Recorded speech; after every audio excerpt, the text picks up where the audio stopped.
Earth 2, number 2, written by James Robinson, art by Nicholas Scott.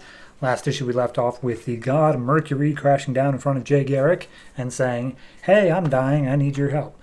This issue picks up with a completely separate plot of Mr. Terrific after the events of Mr. Terrific number 8 coming through a portal and arriving on Earth 2. And he's like, "Where am I? I'm still on Earth. It's not my Earth." "Okay, noted." And he looks around and he sees it's been the 5-year anniversary of Wonder Woman, Superman, and Batman sacrificing themselves. So they got a whole thing going on. And he just looks around for a second before a man approaches him saying, "Excuse me, Mr. Holt." And he's like, "I don't know him, Mr. Holt." "Oh, I'm sorry. Mr. Terrific. Yeah, hey, I've been expecting you." And Mr. Terrific's like, how could you possibly be expecting me? I just got here a second ago in, is this Manhattan? I feel like it's Manhattan.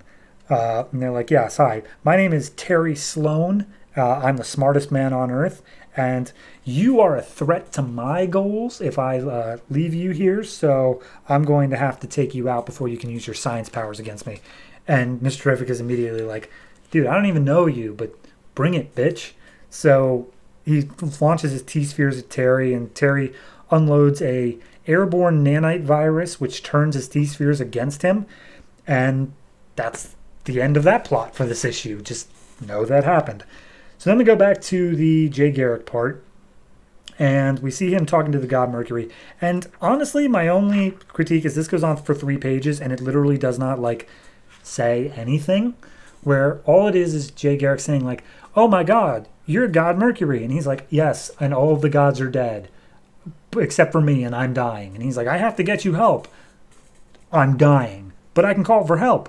"Yeah, but I'm dying, so let's just move on." And basically Mercury tells him "Look, I have been taken captive by something. I've been stuck there. That's what's been going on the past 5 years. It's this big dark thing. It's not Apocalypse. It's not Darkseid, so you don't got to worry about that, but it is big and bad. And it's going to take a whole lot of heroes." And Jay Garrick's like, "All the heroes are dead. And we call them wonders on our planet. Superman, Wonder Woman, and Batman were the trinity of wonders." And Mercury's like, "Yeah, okay, you're going to be a hero." And he's like, "Me? I'm not saying anything special." And he's like, "Yeah, I'm going to make you special." And he zaps him with some electricity that turns him, basically gives him the outfit of Mercury. It gives him the helmet, but it's also weird because it has a visor. It's Flash. They don't name it, but it is. You know it. So at that point, the World Army shows up and shines a spotlight over the crater where they're both standing at. And Jay Garrick's like, "Oh, cool, it's the World Army. Hey, we can get you help now." And Mercury's like, "Yeah, no, I'm still dying. I really can't overstate that enough. But also don't trust anybody because this dark thing can be literally anybody. So run, Jay, run." And he runs off away from the World Army. So then we cut back to Alan Scott, who's just landing in his private jet in Hong Kong. And he's just making some small talk with the guy who's welcoming him. And he's like, "Ah, yes, I have quite a few things I'd like to do here." And he's like, "Oh, yes, of course, Mr. Scott, whatever. But just so you know, your friend is here."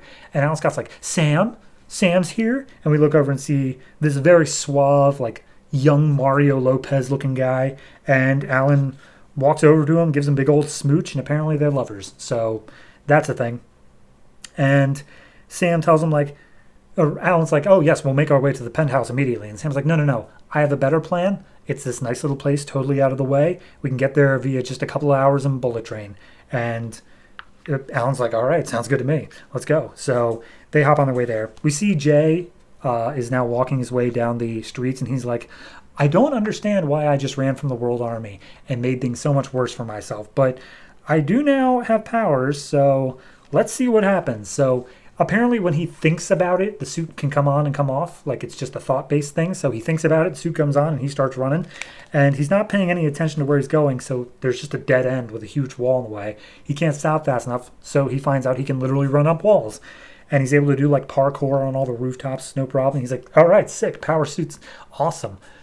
But then he hears a couple crying out for help nearby. And apparently during the invasion of Apocalypse, they had an infestation of what they call apocarats, which are just rats from Apocalypse. And they're attacking this couple. So then Jay jumps down, he grabs a trash can, and he super speeds around, picks up all the apocarats, and traps them in there.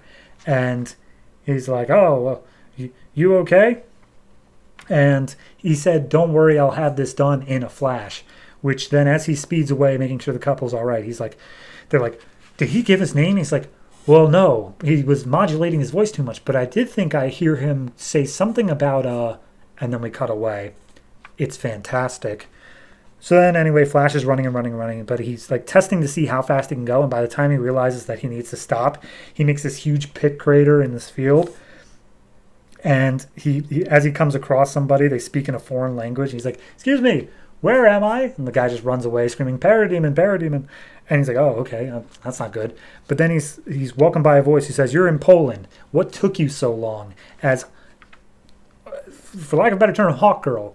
She doesn't give her exact name as Hawk Girl, but it is actually Hawk Girl. Descends from the heavens and says, sure took your time getting here. So we cut back to Alan Scott and Samuel. They're on the bullet train, and they're just talking like, hey, look, Samuel, I know you have a lot of business here in China, considering that's where your business is located, but how about you relocate to America so you can be closer to me? And he's like, what are you saying, Alan? And Alan pulls out a ring and is like, Samuel, will you marry me? And right as soon as he's saying that, for no obvious reason whatsoever, the bullet train explodes and just starts plummeting off this bridge. And in one of the windows, there's a green light. We don't get to that yet, but there you go. So I like it. I think it's doing a good job of setting up not only a couple of mysteries of like, okay, what's up with the Hawk Girl thing? What's up with the Mr. Terrific thing? But it's also just taking its time to develop, I believe, are probably going to be its core characters of Jay Garrick and Alan Scott. It gave Jay an issue to like test out his powers.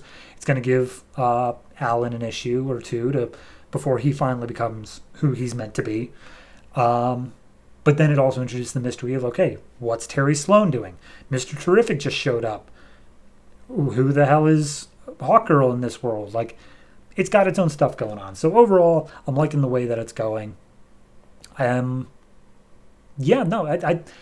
thought that it being set on an alternate Earth would make it feel less important to me, but it still feels like it, because it set up such a massive tragedy in its past, and it's still just working through that.